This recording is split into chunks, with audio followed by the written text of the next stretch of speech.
याच्यामध्ये झालेलं आपण बघितलं आणि त्या माध्यमातून ही डबल डेकर अशा पद्धतीची व्यवस्था आपल्याला सगळ्यांना मीरा भाईंदरमध्ये देखील पाहायला मिळते। आता आपण जर बघितलं तर ठाणे जिल्ह्यातली ही सुरू झालेली, ठाणे जिल्ह्यात काम खूप मोठ्या प्रमाणात चाललंय, पण सुरू झालेली पहिली मेट्रो आहे ज्याचं आज वर्किंग आपण हे सुरू केलेलं आहे। आणि विशेषतः ही मेट्रो आणि आता जो आपण कोस्टल रोड करतोय याच्यामुळे पुढच्या काळामध्ये वेस्टर्न एक्सप्रेसवे हा मोठ्या प्रमाणात डिकंजेस्ट होताना आपल्याला त्या ठिकाणी पाहायला मिळेल। यासोबत मला हेही सांगताना आनंद वाटतोय की आता आपण देशामध्ये ऑपरेशनल मेट्रोमध्ये सेकंड नंबरवर आलो आहोत।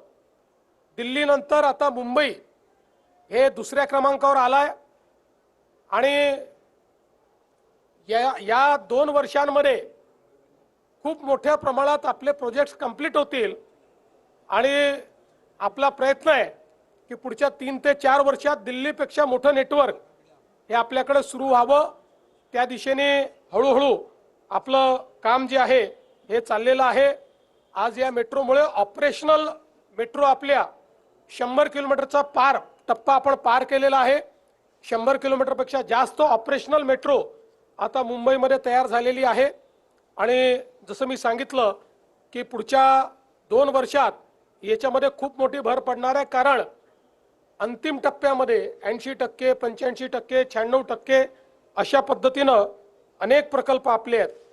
आता जर आपण बघितलं तर आपली वर्सोवा अंधेरी घाटकोपर लाईन ए, Dahisar east DN Nagar line 2A, Dahisar east पासनं गुंडवली ही line 7, Colaba BKC SEEPZ line 3, Dahisar Kashinagar line 9 आणि लाईन 2B मंडाले पासनं तर डायमंड गार्डन असं या ठिकाणी काम आपलं जे आहे। आणि नवी मुंबईची पण CBD बेलापूर पासनं पेंढरपर्यंत अशा या लाईन्स आपल्या ऑलरेडी ऑपरेशनल आहेत आणि इतरही लाईन्सचं काम हे अत्यंत वेगाने आपण करतो।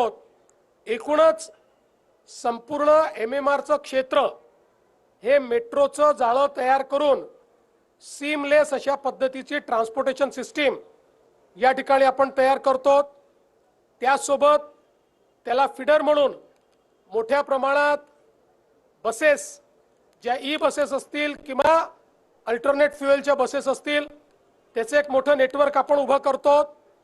आणि तिसऱ्या टप्प्यामध्ये आपलं वॉटर ट्रान्सपोर्टचं काम देखील खूप मोठ्या प्रमाणात सुरू आहे, जे आपण पूर्ण केल्यानंतर मला असं वाटतं की सुगमतेच्या दृष्टीनं मुंबई हे देशातलं सर्वात सुगम शहर अशा पद्धतीनं MMR रिजन आणि मुंबईकडे आपल्याला पाहता येईल। MMRDAच्या संपूर्ण टीमचं मी मनापासून अभिनंदन करतो।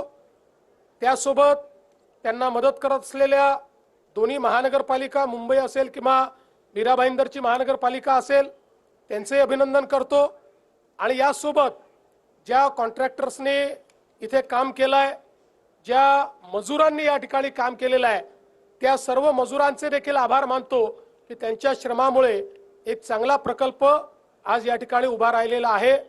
आणि ही मेट्रो आता मुंबईकरांना या ठिकाणी समर्पित झाली आहे अशा पद्धतीची मी घोषणा करून राज्याचे उपमुख्यमंत्री एकनाथराव शिंदेजी यांना विनंती करतो की त्यांनी आपल्याला संबोधित करावं।